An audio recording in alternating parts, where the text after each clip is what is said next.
Yeah. He used to be the kitchen manager, the whole manager. Yeah, like I said, it's pretty simple. You'll see when you, and you can get up and present if you want to stand up or whatever. I was gonna say, welcome back. Are there enough seats at the table? Oh, yeah. Hi, Jenna. Hi, how are you? All right. Hello. Just you this morning? What was that word? Emergency. So I don't know what they did. Got an emergency meeting? I'm doing it. Okay. It's too early. It's the old GPU building. That's my thing. And you have to go around the edge. There's absolutely no signage, there's no numbers on So GPS is in the house? GPU. Well, I didn't have, I used my cell phone. Yes. That took me too close to St. Joe's, and as soon as you get on, Just an eye or well, not. 22, you get to the light with the Exxon station on the right, that's when you take your left, and you take your first right into the old GPU complex. Yeah. Yeah, the road that goes behind the airport. Yeah, but you don't go very far, you just, Right. Gotcha. Thank you. That's all. Oh, I'm sorry, that's what you're talking to me. Yeah, so there's another section. Squirrel. How long will it last? 220. And I think it only ended because one of the best friends said, "Oh, this is 2 hours, how much do you use on the day?"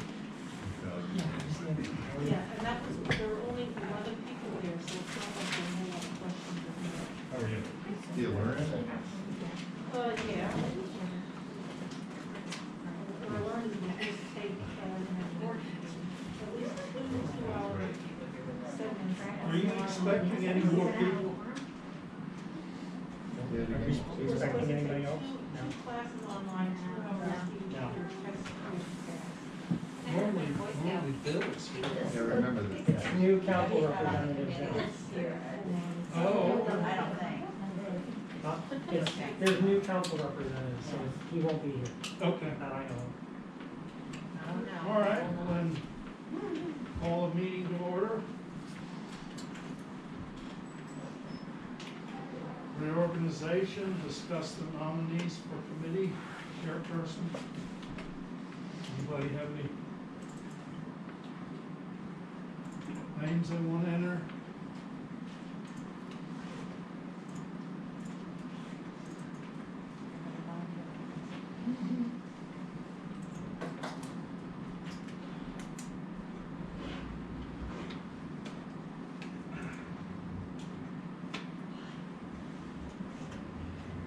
an explanation of the chairperson does. Well, we need somebody, because I'm not gonna be on anymore. Does anybody need an explanation of what the chairperson would do? Sure. And just, I guess, the chairperson basically just runs the meetings, just keeps order, would follow, follows the agenda, goes line by line. You know, like in this instance, once somebody's nominated as the, chairperson, you know, we'll need a motion to second that, and then, you know, kind of all in favor. And then, you know, we would kind of keep going on. That's just the chairperson basically just has an understanding of a general understanding of all the topics that are going to be discussed on the agenda at each meeting, and just helps to basically keeps the meeting going, keeps it in order. If we get too off track or whatever, that chairperson would just help to kind of rein everybody back in and get back on track. They'd also be responsible for working with Melissa to add or create any agenda topics that are not brought up by staff members. And the new chairperson takes over after we finish voting for the new chairperson. So it's a meeting. So the idea is that committee members would filter potential agenda items through the chairperson. They would then talk to Melissa. Is that what you're saying? Typically, yes, though any commission member is welcome to reach out individually to Melissa, I, or Kim if there's an agenda topic, or Dan, or Jim, that there's an agenda topic they want added, you know, outside of the chairperson. I make a nomination. I nominate Catherine Lenz. Chair. So you got a nomination? I'll second that. Second? Now you know who your friend We gotta ask a question. That's what happens. Anybody else? want to be nominated or nominate somebody?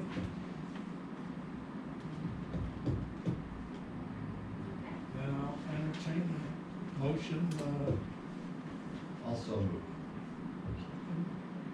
second. You, So you have a Barbara, Yeah, I motion, did. Barbara made the motion, Yeah, Fred seconded. motion, just be seconded, all in favor? Formal motion. All in favor, signify by saying aye. Aye. You are officially in charge of the meeting. Oh. Yeah. Don't worry, this is literally what happened at rec board last night. Yeah, it's not bad. Do you need a copy of the agenda? I did read it from, I'm good, thank you. But now I have to start talking? Yes. Okay. So now we're on number 3, I believe. You would be at whether or not you want a vice chairperson. Two C. Two C. Oh, is anyone else sure they don't want to be the committee chair? Do we have a suggestion for a committee chairperson? Vice. Vice chair? Vice chair. And this would be in case Catherine's unable to attend a meeting, this person would fill in to run the meeting. Who's committee member versus, I was gonna say, it may help, Yeah. I was gonna wait till after we did this, but it wouldn't hurt to go around and do introductions, Yeah. both for the benefit of new council members and there's no new commission members, but just so everybody knows who's who. Alright, well, I'm Catherine Lentz, and I am, as of 2 minutes ago, your new, committee chairperson. And I think I've been on this committee for, I don't know, many years. Longer than me, how about that? Steve Wynowski, local legend in the Wyomissing area. As of 2 minutes ago, I think I'm a real member now of this committee. I'm no longer an alternate, so that's what I'm doing. I'm Fred Mogul, council member, recently elected. Dwayne Hammond, I'm the crew foreman for the Parks and Rec. Dan McCranie, Director of Parks and Recreation. I'm Kim Weniger, Utilities and Borough Secretary, Assistant Borough Secretary. Melissa Miller, Borough Secretary. Michelle Bear, acting borough manager. Jim Babb, Public Works. Barbara Reister, and I'm an active member, right? Nat LeGrand, as of right now, just a member. John Barnett, I'm on Borough Council, but I'm not.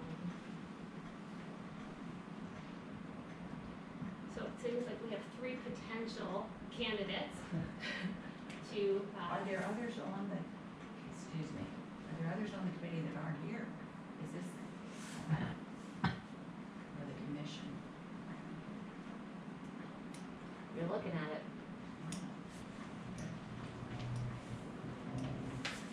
Well, with this matter along, I'll volunteer to be vice chairman if someone wants to make the motion, or I'll make the motion for myself.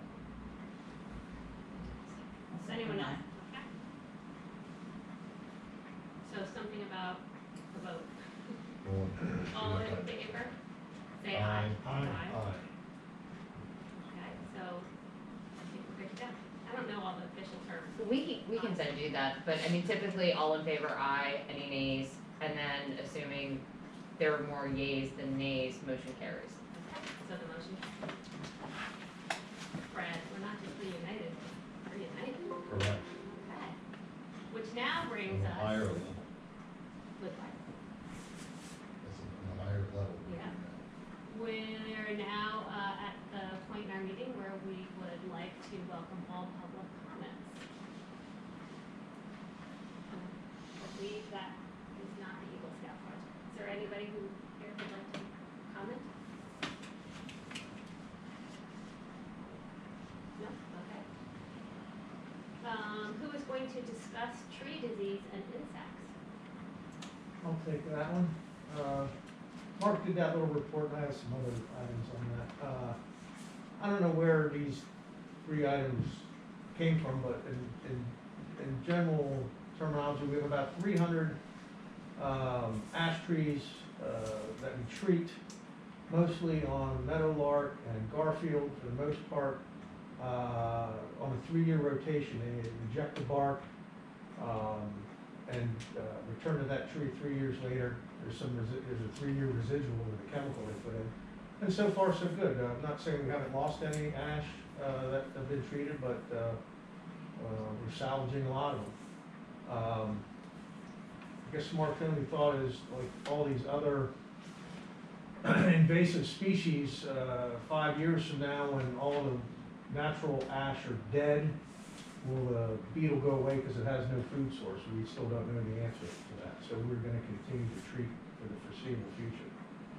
Spotted lanternfly, still an issue, but that is really declined. We get, in the heat of that thing 3-4 years ago, we were getting calls daily. I don't know if I took a phone call this year.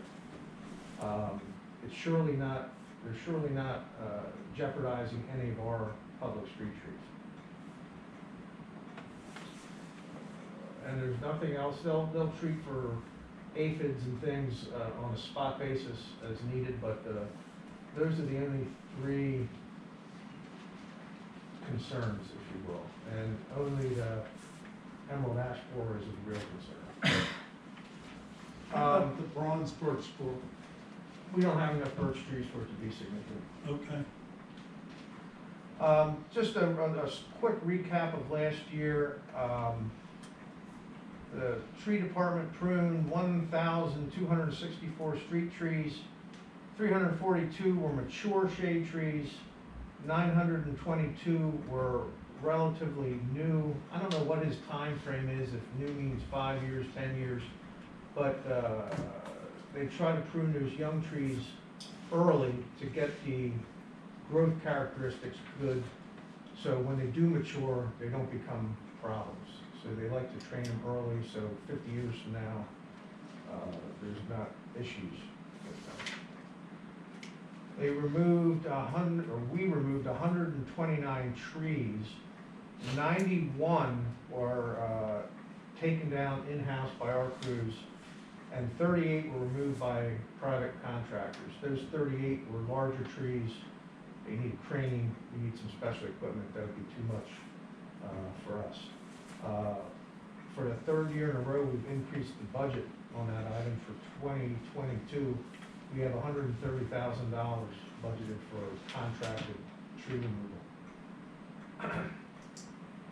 They planted 143 trees, so we lost 129, gained 143.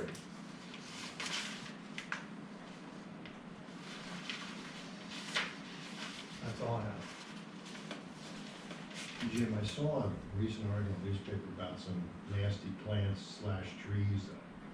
They're on some list. We're Invasive species. We're gonna get to that as Yeah. part of Centennial Circle. Okay, because I think we have some. Yes, we do. May I ask a question? There does not, the report didn't address trees in the parks, mainly the trees. Yeah, this on is the just, boulevard. the tree department, really 99% of their concentration is on the street trees. Dan and his crew more or less take care of the park natural trees.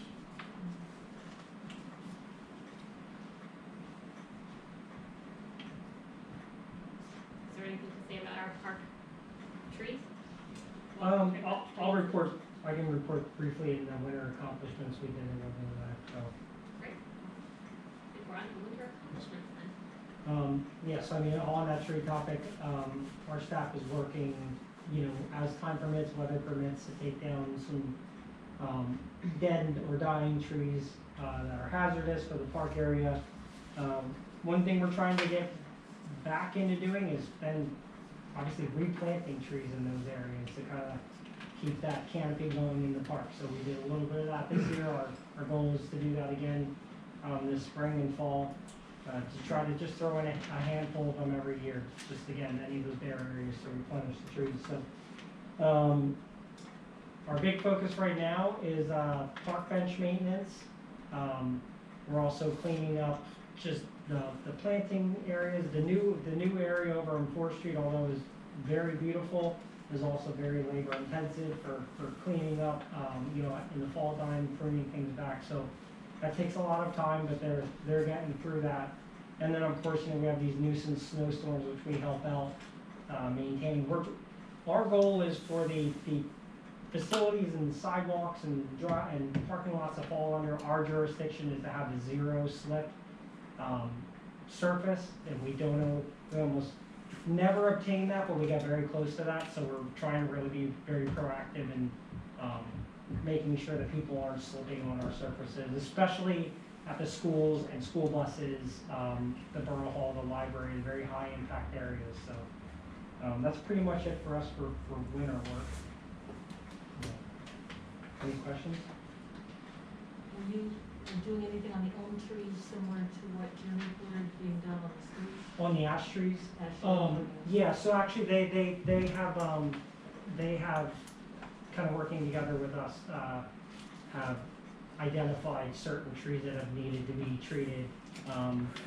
For instance, there's ash trees inside the pool property, and that was one of the first groups of trees that were treated.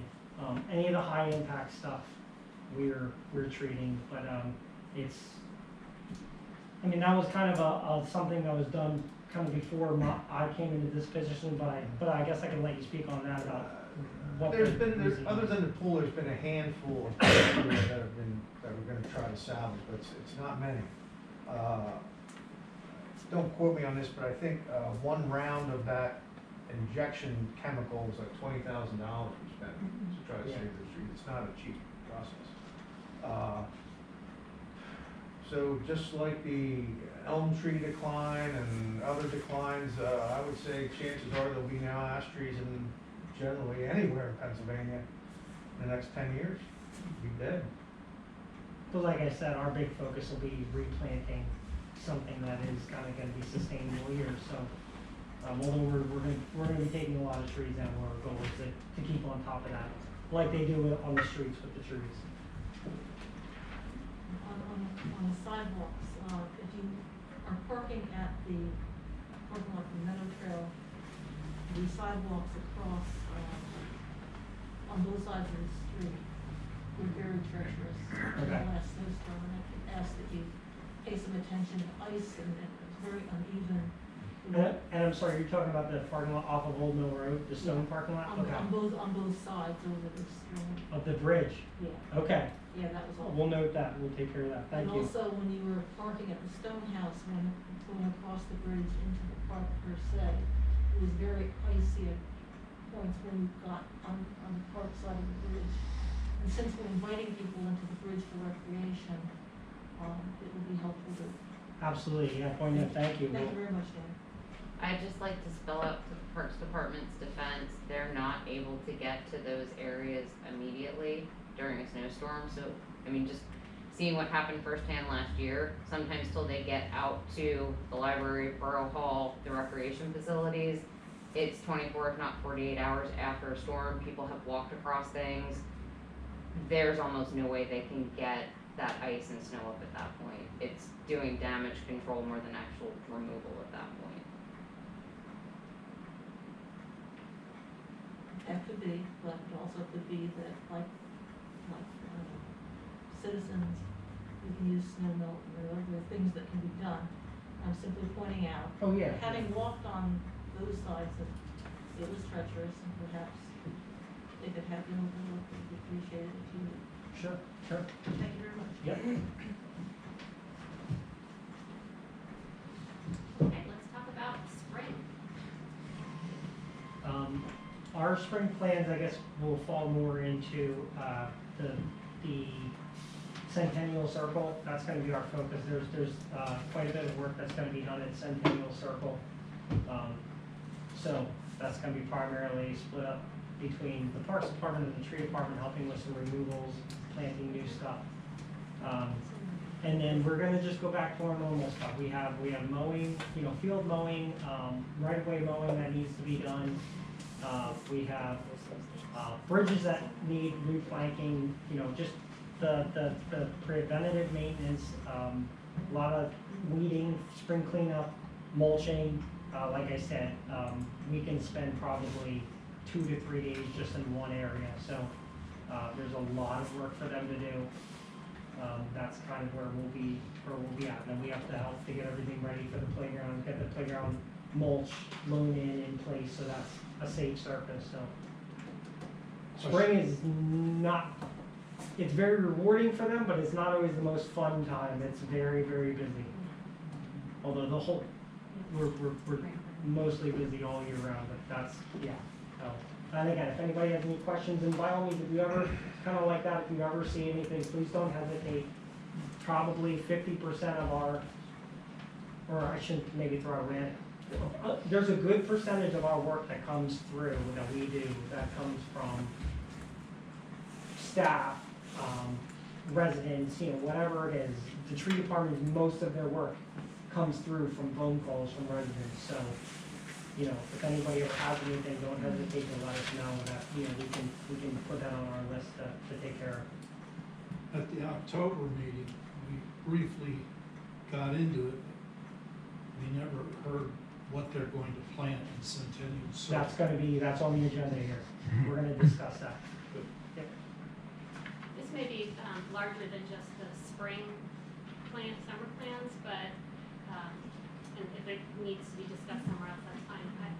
I think that our committee has always been sort of an information sharing and passive committee, and I would love to, whether I was the newly nominated chairperson or not, I was gonna ask that we somehow get more involved and get the community more involved. And to that end, I'm thinking that all the projects that you just outlined for the spring and summer, if we could somehow get citizens to, like, a volunteer day, or I don't know how, we could brainstorm, but is it once a month or once every quarter, we have a designated volunteer day where people can come out and help Right. people to paint the boards before they get put up, or help lay Sure. mulch. So again, there's actually two agenda items on here that we can, that are board / community involvement, Okay, items, so, and I can discuss that more with you then once we get to that. great. Okay, I think our friend Ben Sylvian is here to talk about an Eagle Scout Yep. project. Okay, good afternoon, ladies and gentlemen of the Parks and Shade Tree Commission. Oh yeah, you can just pass those out.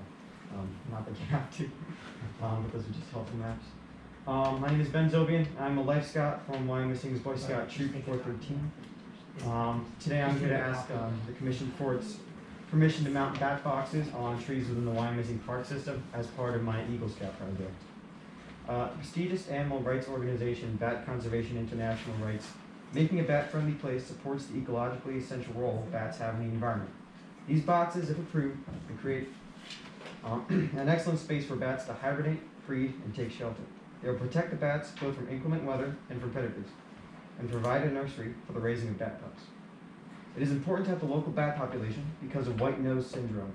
This syndrome arrived in the state of New York in 2006, and in the 10 years that followed, the sickness killed up to 90% of northern populations of long-eared, little brown, and tricolored bats. And the average infected North American roost, more than 4 out of every 5 bats will not survive.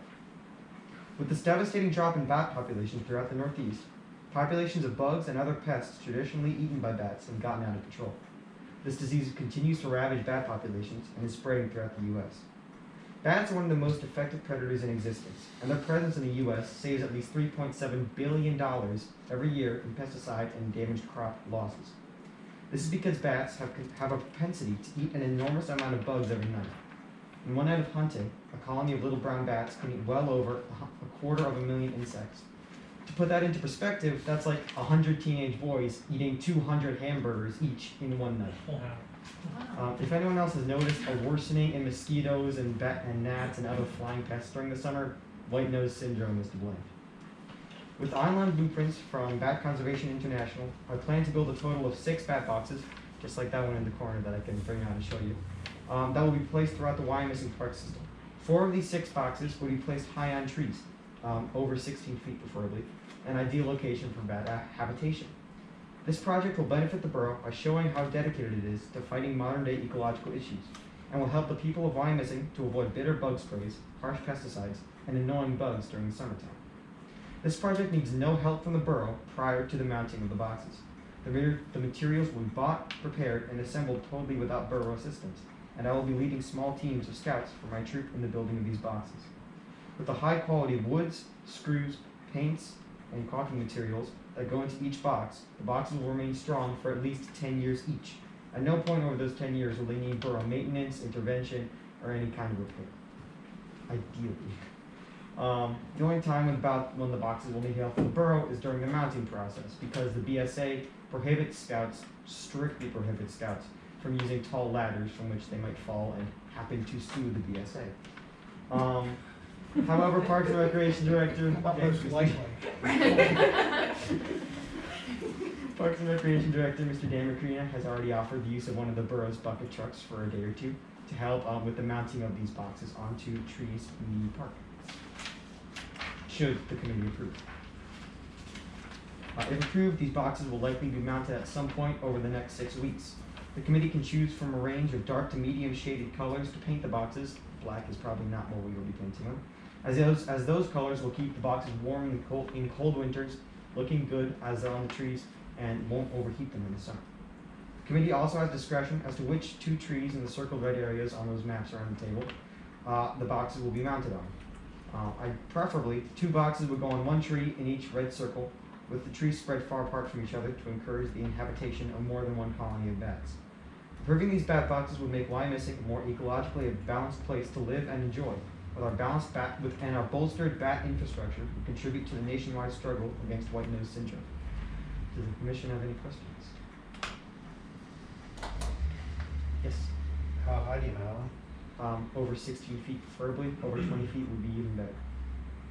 Because at that height, bats look for habitats that get more than 4 hours of direct sunlight every day. So that's the height pretty much at which the sun is at that point where it can get more than 4 hours of sunlight. It was a nice presentation, I'm all for it, but I do have a question about, I know you said over 10 years, practically no maintenance. Is there any evidence of other creatures going in there, other birds creating nests that need to be removed seasonally or anything like that? Right. So that will probably not happen because bats are tiny.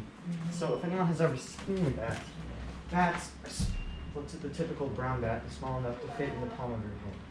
And birds typically like to build flat nests. And this will be hanging vertically, and these are 3/4 inch spaces that the bats love to nest in.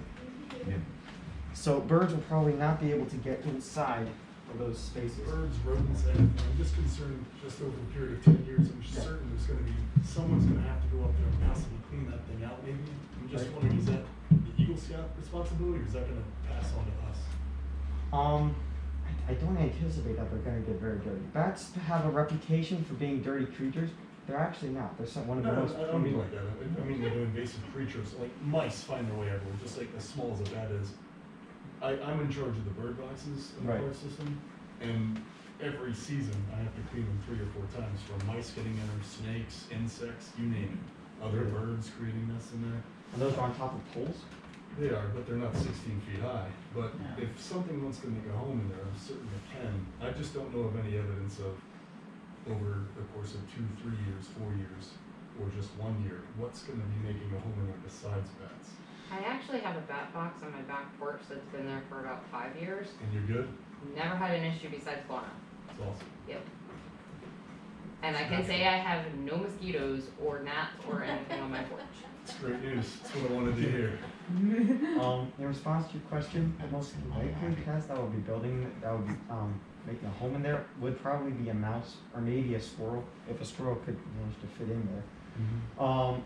But likely bats are going to be inhabiting there year round if bats do choose to live there. So I'm not sure of what could live in there with a colony of bats, but if that does happen, it would. And in the way from a maintenance standpoint. Yeah, I'm just looking at who's gonna be in charge of this thing down the Well, road. It's I gonna be- mean, if we put it up, and again, that, we'd have to get Jim's permission to use the bucket truck to have them, and it's all in areas that we've surveyed that we would have access to, but, if it's up for 5 years and we don't have to do anything to it, and then all of a sudden we've gotta go set up for a couple minutes to clean it out. That's a like, win, yeah, for sure. It's not really, correct me if I'm wrong, that's, Yeah, that's great. Thank you. you know. A lot of the swimming pools in Pottstown have, we call them bat homes, I don't know. So, and actually, if you look at that, at his map that he has, we're in the area of the Stonehouse Pond, Old Mill Road. If anybody's familiar with where the old mill is, where the Goodman Barn is, he's looking to put some in that area there. Of course, like we discussed, doing the best to stay out of the flooding area, the major flooding areas. And then did you still, you wanted to ask about, installing one on the Parks Barn?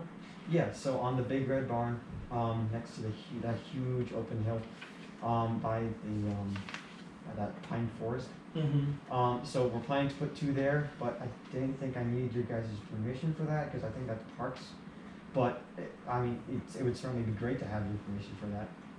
But yeah, Yeah, it would be good to get, it's a park facility, it would be good to get their permission so for that. 2 trees in each of those red areas, and then, not 2 trees, 2 boxes in each of those red areas, and another 2 on the big red barn.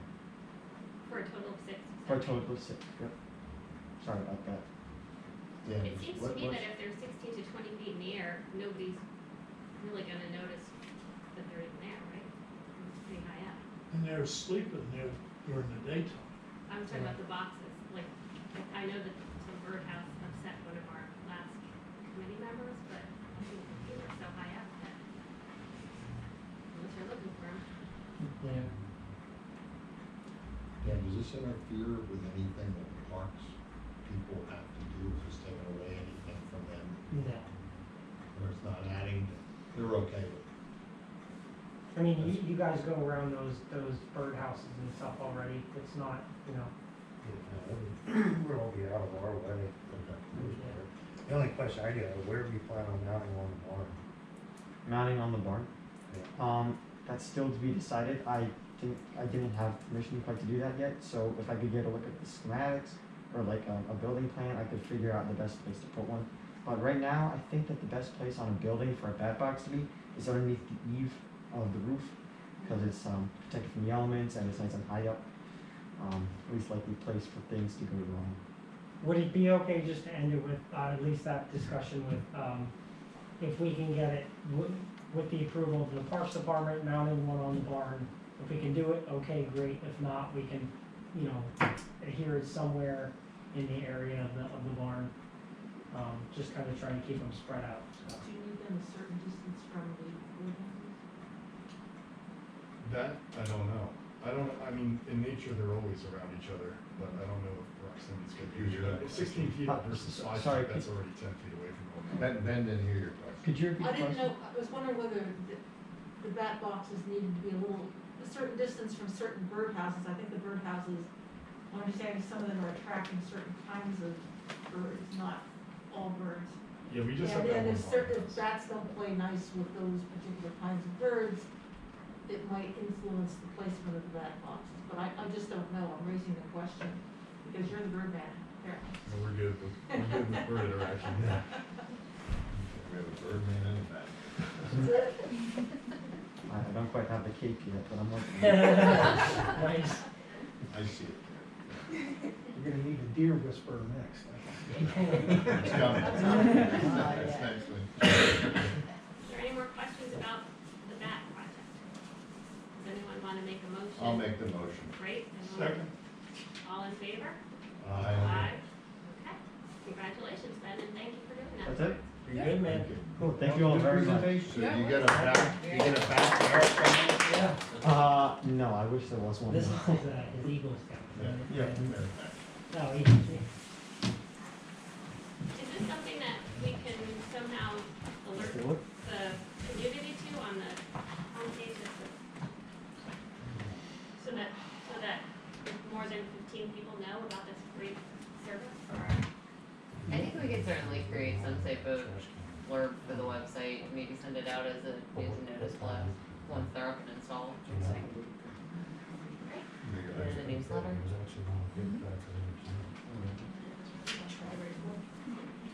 Yeah, that's not gonna happen. Full newsletter. Okay. Our favorite topic, deer damage report. So you should have received, with your agenda, a copy of the deer damage report that's up on the screen. In addition to this, Catherine, I know you had a question last week when I was on vacation, if there was previous year data. So I had Chief Phillips actually pull a report from 2017 to 2020, totaling an additional, I believe it was 93 incidents. Between 2017 to the end, first week of 2022, we're averaging about 24.3 deer incidents per year. The numbers actually slightly decreased over the last year, but that said, you know, I know just personal interactions, I spend time in the parklands, see deer there. 2 weeks ago, I was leaving to go meet friends. I left from here like around 5 o'clock and was headed over to the Quarry Soccer Field, and right on the south side of Reading Boulevard on Trent, I saw about 13 deer walking on the sidewalk to the back of someone's landscape backyard. And last night, I received an email from a resident who asked to remain anonymous, but asked me to share this email with the commission. I invited her to come to the meeting. Unfortunately, she was unable to. Today, 17 deer went through our yard to the border we share with an adjacent property, which this is in the 1700 block of Reading Boulevard. They went down the street on that other neighbor's side, crossed the boulevard to another neighbor's property, and disappeared along the property line between those two neighbors. Some of my concerns are Lyme disease spread.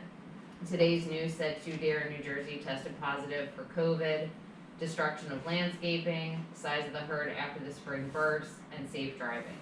I want to ask if the borough has any plans for dealing with this nuisance. At best, it is a growing problem, and I hope the borough is aware of it and working towards a resolution. I did tell this person that after today's meeting and whatever discussion comes forth, her and I have a call set up for Friday that I can give her an update. Shouldn't we mask the deers? Or deer? I think that's a big part of it. I don't think catching them would be a hard problem, considering you can almost walk up to them. So, I know this can has gotten kicked around a lot in the past. At the very least, I think the Park and Shade Tree Commission, you know, based off the deer damage report, I know Dan has a wealth of information from the deer herd study that the USDA performed last year as to where we're at. You know, I do think it's time to talk about it. It seems to me in the past that the message was council does not want to do anything about it. Now, I don't know if our committee ever actually went to council with a recommendation of what to do. I'm not aware of one known. I mean, obviously, I'm not a council member. I can't speak on behalf of council, but Well, I know a previous council member said council has no plans of doing anything about the deer. There's 3 new members of council. So they changed. Well, that's exactly right, and that was one he sounded like he was talking for council. I don't know. if It they always ever- used to be an even split, for and against. So, Well, I do know, I was told that you can bring in and actually cull the herd like with a shooting deer, sharpshooter, it's like $10,000 a deer. Dan, do you want to speak to that? So It's- 1,000 I deer. think, yeah, It's not, 1,000. it's not even close to that, actually. Isn't Oh, it? that's- See that Oh, again see that is what again was is being something. So if you said. got, if I can, I'll briefly fill you in on what they told us. So the process, the way it works is the borough needs to apply to have a deer culling, within our organization. So whether that's hiring somebody to come in, and they would have to be bow hunting, and it would have to be during the day, sun up to sundown. And what we have to do is set up in a certain area. So if you just picture where we're at, just say we're up at the up at the sitting bench, you know, up from the barn. And they sit in the field there, and anything that comes by them, they try to shoot. What happens, so right, 2 or 4 legs. yeah, Not 2, preferably 4, only if it's deer. So basically, what we would still have to get, each hunter would have to go through a application process. And the nice thing about it is we have a lot of hunters here, so we could you know, they could go through the application, it would be perfectly legal for us to pick them. They would be required for obtaining, the hunting tags. And then the borough would have to pay to get the deer processed and donated to, a food bank. That is easier said than done, because if you look at, actually, thank you to Ben for bringing this, if you look at our parks, this is generally, like, this is the area, let's call this the business district of the borough, the pools of the parkland, the pools here, the tennis courts, the stone house, this is where, like, activities are going on, right? This is where people are out walking and hiking and, you know, doing their thing, right? If you look at this shape right here, this is kind of a rectangle shape, yeah, I couldn't, like a rectangle shape, so it's very long and narrow. So that can pose a lot of problems with firing off, you know, shooting arrows. And then the deer, he would be able to say, run for quite a bit of time. So that can end up in somebody's backyard, in the Highlands property. Anyways, long story short, we could skip over this part and apply for a waiver, where we would go right to the sharpshooting. It would happen at night, with night vision, there's less chance of a two-legged animal getting, there's actually, from what they said, there's 0 chance. The representatives that we spoke with have never seen a waiver get passed, but they said we have the highest chance of that happening. A waiver of what? A waiver of skipping over the in-house hunt and going right to sharpshooters out of the back of a pickup truck, basically. Through the USDA. That would be through the USDA, so, That's the $15,000 estimate. yes, roughly, yes, so you got 150 to 300 per deer. Let me just before, so we could apply for that waiver, or we could sit there and send hunters up there and we could give them very strict parameters. If you see a person, I don't care if they're this big, you don't shoot. All they would really, in theory, have to do is go sit there and show that all of our parameters that we set were not met for that arrow to go flying out of that bow. And then we would immediately be able to step to the next step. But the problem is you'd have hunters in the parklands in daylight hours where people could see. So again, then you go to the USDA managed hunt. They come in overnight. We either give them a dollar amount, you know, that we want to meet. So as many deer as you can shoot for $15,000, or as many deer as you can shoot in 4 nights. They sharpshoot them. They go in and they clean up. It's like a mob thing. Like nothing ever happened. The deer's gone. I mean, if you heard the way the guy described this, and they knock out the deer and they get rid of them, and then we would be responsible for paying for the tags and paying for the butchering, and then the meat gets donated to a food bank. So that's over and above the 15 grand, the butchering, isn't it? Yeah, right. That's just for them. Didn't have prices to get for a butcher who to go to. What kind of bows do they use? Crossbows, compound? Well, we would have to use, what kind of bow? It was not a Compound or crossbow. crossbow. Compound crossbow is legal. Okay, so we would use a crossbow. They would use rifles with night vision, scopes, everything. And you don't control how many they kill, they kill as many as they can? We could set a number of nights, a dollar amount, a number of deer, whatever, we set those parameters. Unofficially, off their record, they're not allowed to report in their reports that whether we actually have a deer problem or not. In their professional opinion, they think that we have a deer problem. What does this commission do now to get this moving? I You have can been contact the- talking about That's why the we're deer here, for nothing. years. We can contact the USDA and they can help us. But not You need this a committee. motion, you need a motion to Yeah, go. Yeah, it would have to you go need to a motion to go council. to council, Right. and that's, I okay. think you need a motion, first of all, the people at this table, how many are in favor of the program and how many are not, so that you know before you go any further. Well, your motion's Yeah, gonna well, pass Your or motion's it's gonna tell not. you that, You'd yeah, have to guess, and it's only gonna be between I know. the Several, four. several years ago, I guess 8, 10 deer were slaughtered in the park, right near one of our residents' homes. Right. My husband was the one who found them. What effect did killing that many deer have on deer problem? Nothing, no. And mind you, this survey was done shortly after hunting season, before breed. Am I right? It was done in February. I know the time, but it would have been, the numbers would have been reduced possibly from hunting season and before Spring birth. spring birth. Yes. I mean, the first bullet point kind of speaks for itself. Average deer they recommend per square mile is 10 to 20. Based off our survey, we have 89. It's only gonna get higher too. I remember And how many square I'm in the miles park is every the day, borough? there's some. Well, I mean, you're really thinking In totality, 5 square miles.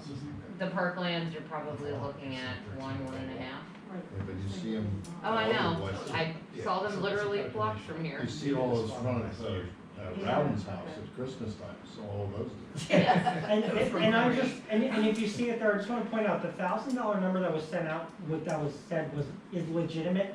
Mind you, it was at Charles Evans Cemetery, they were going for a complete, total eradication. That's a John Lewis thing, right? They had to miss, yeah, they had to miss headstones, that, you know, they had very strict parameters, so. I have a couple of questions that you even brought up the other time. We discussed this in this, we're the Park and Shade Tree Committee, and we bring motions up, and we have no power to do anything really. So I'm confused on what would even bring a motion, like what power do we have to make a decision like this? This is the council. And the other thing I was disturbed at last time it was brought up was, it was brought up in passing by that lawyer gentleman, I don't remember his name, how much money the park system has? He So, brought up a figure, I and think it the was motion, very, the very motion, high. if this committee were to make a motion, the Yes. motion would be the council Yeah. to ask, administrative staff to apply for a waiver. That would be the first step. If you don't get the waiver, then it's all out To the start window. the process. That would be the. I would think the better motion would be to just, to recommend a deer culling. But I think. And that would go where, to the council? So keep in mind, no committee outside of council has any authority to pass anything. So it's not just this committee, it's Yeah. every committee. Right. Every committee is tasked with making recommendations after reviewing the information presented to their specific list of topics for council to take action on.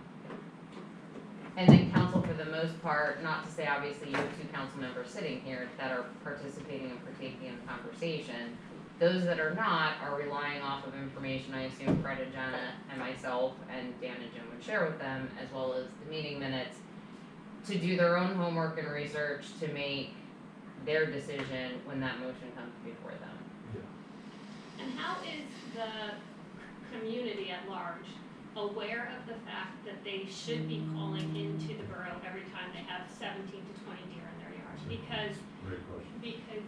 there's nothing advertised on our borough that says we wanna know if you're upset. It's only the people that are extremely upset by the deer population that pick up the phone and call. I would imagine that if the community knew that they should or could be calling to voice their individual concerns, that this would have a little more traction, that the council then wouldn't say there's 5 people at Park and Shade that want us to discuss this. You would then have a number that said we had 600 calls this month saying we were upset by the deer. Well, and I mean, so to answer the first part of your question, that's more of an administrative decision in terms of I would want council input before posting anything publicly saying we want people to call when they're seeing deer, because we've never encouraged that, we've never publicized that anywhere. So I would want that coming from council first and foremost before we put any information out to the public saying please call when you see a deer. I do think, yes, if you had 600 calls a month or 600 deer sightings a month, that speaks volumes as to the actual problem. Like any other topic that comes before council, I think it also comes down to who actually shows up in a meeting and speaks to the issue. And I know some of the concern in the past was no matter what is decided, to do nothing or to do something, you are gonna have a very divided community in terms of animal lovers versus, I don't wanna say deer haters, but you know, there's two sides of the argument. I have a hunter for a husband, I understand there's a reason the herd needs to be culled. You know, it's chronic wasting disease, it's Lyme disease, it's starvation, it's getting hit by vehicles, it's damage to property and potentially people. Not everybody sees that side of the argument, they just see a very cute, furry creature that needs to be saved. And the case, Yes, they are. And I think that's As long as they're the cooked position of right. any committee or commission to, you know, I mean, you can't put everything out to the public. You know, for instance, when the playground was redone, how many people knew that it was gonna be redone? Do they like it the way it is? Do they want that? Just as a top off, but you know, Right. so. Well, but the page before this was statistics of how many calls we've received regarding, the one before that, sorry, the summary sheet that you had says damage report, and it doesn't look like that many people are upset by damage. 5 people have made a report, but if, that's just the people that I think got upset enough to pick up the phone and call versus, so it's great data to have, but I don't think that we, It's accurate. It's not accurate of actual sightings of No, deer. right. no, I understand that, but that's only, I mean, if I called every time a deer ate something on my property, you would have like 25 pages of a call log, and I guess my point is, if we're using this as a data point, which I don't know if council would, It's not It's an not accurate representative. representation Right. of what actually is happening. correct. My only concern, and I know we had it happen, it was only one time, but, would be the calls that kind of can stress the staff, our emergency service, because we had a call that came to me through the answering service that said they had 11 dead deer in their yard, dead. And why was I, Yep. on Reading Boulevard, I immediately got on the phone, I was like, it ain't disease, it was something fishy's going on. I went up there, a police officer came with, another police officer was on the way, we called him, cause we knew, are we gonna have deer running around on, like, you know, wounded deer, we needed, like, so just the resources in one instant, you know, Sounds like. And there was nothing there. I was gonna say. I they were don't- laying there, Yeah. they said, no, we didn't say they were dead, they were just laying in our backyard. Oh. Cause when they called about deer and there's a 6-foot tall cop and little old me standing there, they're like, they came to the door like, what the heck is going on? But those false alarms, you know, can stress, you know, the resources of our staff and, you know, especially emergency services, so we just gotta be aware of that. But in my opinion, I think that, this is only my opinion, I think that we should, if we're gonna do anything, we should come up with, the recommendation and the parameters of what we would need to do. If the waiver's not granted immediately. Cause you need to, yeah, cause you need to do the waiver, and then like I said, you need to kind of set a dollar amount, a number of nights, a number of deer. You can do it in any combination. yeah, but that's But our down the group line, is we just not gotta gonna- start it. Yeah, Yeah. We just need exactly. council to talk about it, right? So we need a motion to Right. have Borough Council officially put deer culling on their agenda. Right. How would you describe the, Dan, how would you describe the motion? To start the process, begin the process of deer culling? I would say the I would again go back to suggesting you start the Well, process that's- of applying for the I'm waiver trying through to the keep it deliberately USDA. vague. Oh, okay. But I like that, being specific helps too. Apply for Well, the waiver. yeah, it'll come out at the meeting. Would? Sure. Well, I assume somebody's gonna be here, I'll be there at the meeting, Dan may be there at the meeting to explain what it is. So maybe to allow the committee and borough staff to, contact the USDA representative, I know it's longer, but, and discuss and start to proceed with the steps of a culling, something along. I so move. And I'll second it. Okay, all in favor? Aye. Any nays? Can I ask a question? I wonder to what extent the deer are leaving the park and going into the neighborhoods in search of food? And to what extent the park might consider planting some things, some food, which would be more likely to keep them in the park. I'm not saying pastas are probably high end for us, but in walking through the park every day, for at least half an hour, 45 minutes, I don't see different things being planted up there other than the sunflower project, which would consider that and when thinking about what you're going to plant in the park.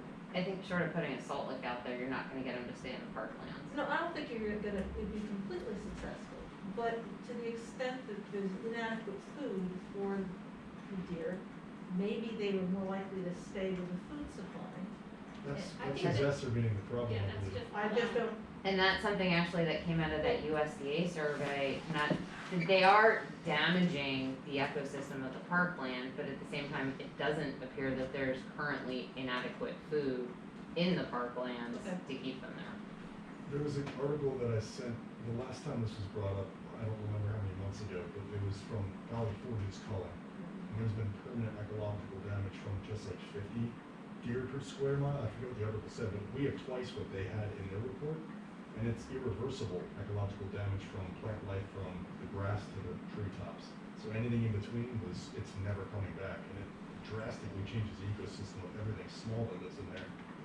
I was on board, I was a deer lover for a long time. I read that article. I still am a deer lover, but after reading that article, it really changed my perspective on there's so many things that cascade down from having a large deer population. That number that we have, that's disturbing, and it's only going to get higher. And if we put food out there, there's plenty of food to keep a safe number of deer in the park system, but if we put food out there for them, it's not gonna help anything.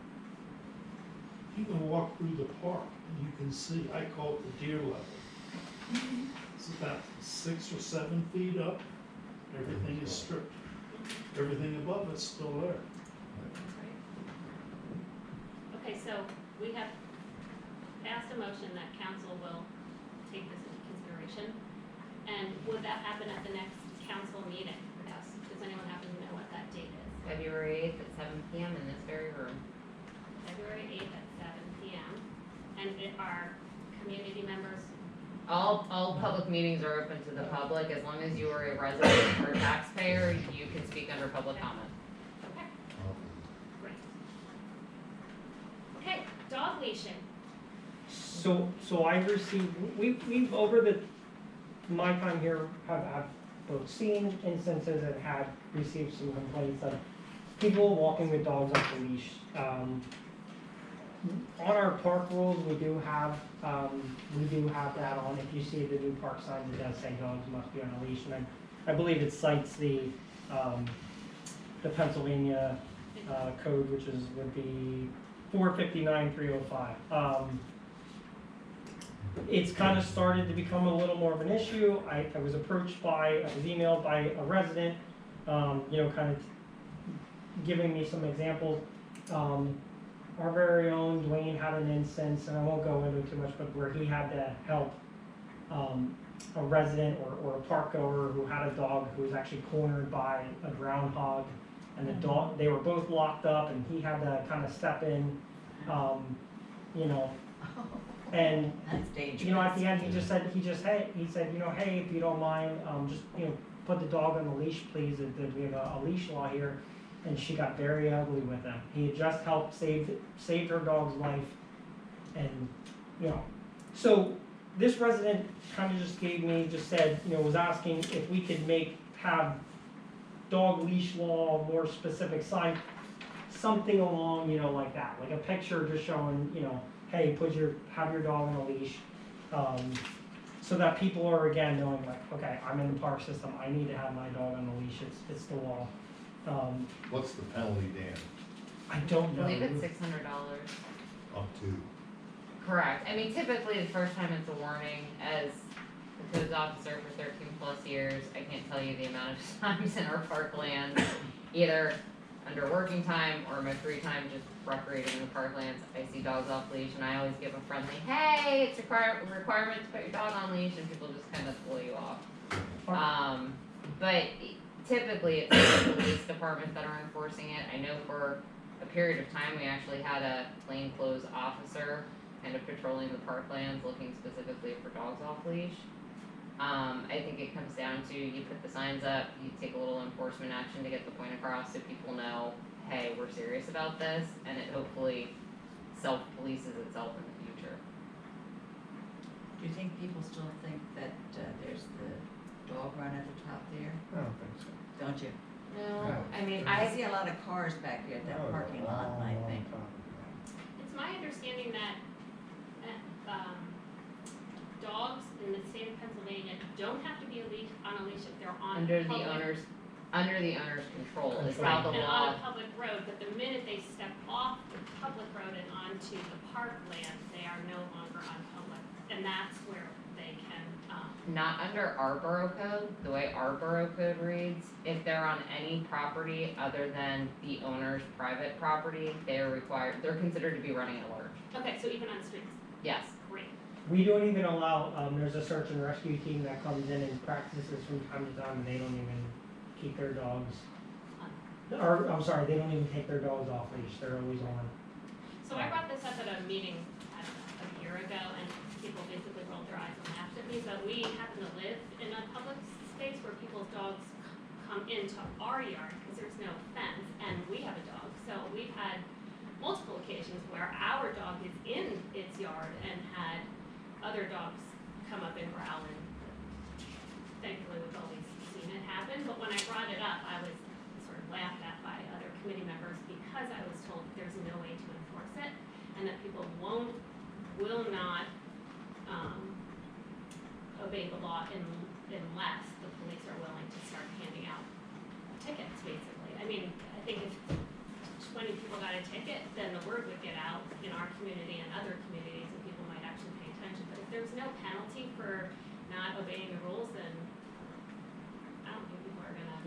I think that also would be a pretty strict stance council would need to take on it in terms of, we're gonna put the signs up, we're gonna give it maybe a month, and on the other side of that, there's no grace period. Like, if you were caught with your dog off leash in the park, it's an automatic citation, no But we questions then asked. need to know that we have somebody out there automatically handing out. Well, and that's working with the police department, and potentially even our codes department to just dedicate time to having someone out there and observing. I will happily set up a bench right at the end of my property for that person. I will bring them coffee, lemonade, whatever it is. Jim, do you I'll want sit that there. job? You like dogs, right? You like dogs. I can't comment on Yeah, I this know, topic. you I'm one who can't- likes you can't dogs bring to your run dogs over free. here. Dogs should be free, in my opinion. Yeah, but I there know are I'm people wrong. that say, my dog's friendly, and I'm like, yeah, but my dog is terrified of dogs not on a leash, so just because you think your dog is friendly. All right, anyway, so do we have, Let me just throw something at. We had the problem with a borough resident constantly feeding the ducks. Everybody in this room knows who I'm talking about.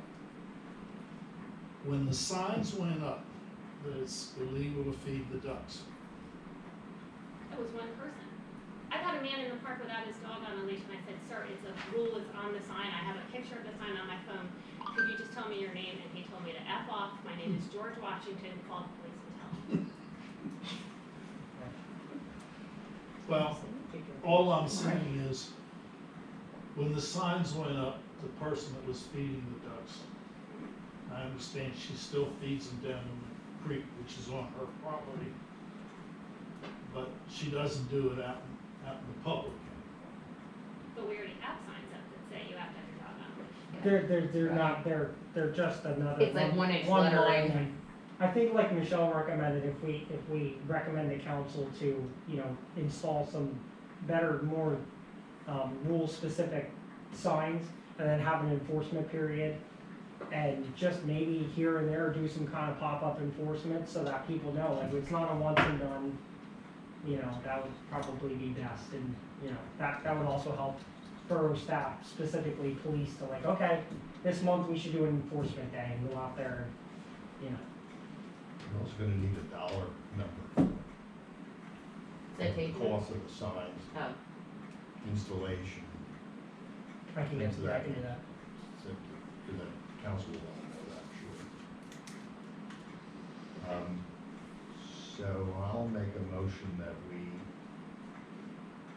have, council consider having more coalition signs with more specificity as to the requirements and And not fines. obscures, a serious sign. Just to start the discussion at the council level. And I don't think we should, if you'll excuse the fun, handcuff the police as to what they should do and when they should do it. I let them decide. Sure. I'll give you a second. All in favor? Aye. Anyone against?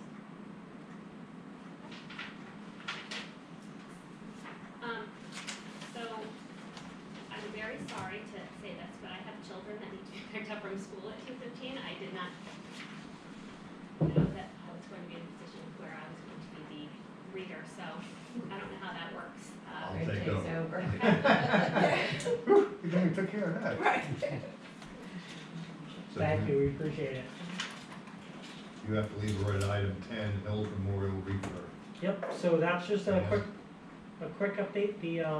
As many of you know, Newcastle Lawn and Landscape is sponsoring, an update, or, a refurb of the Wyoming Hills Memorial.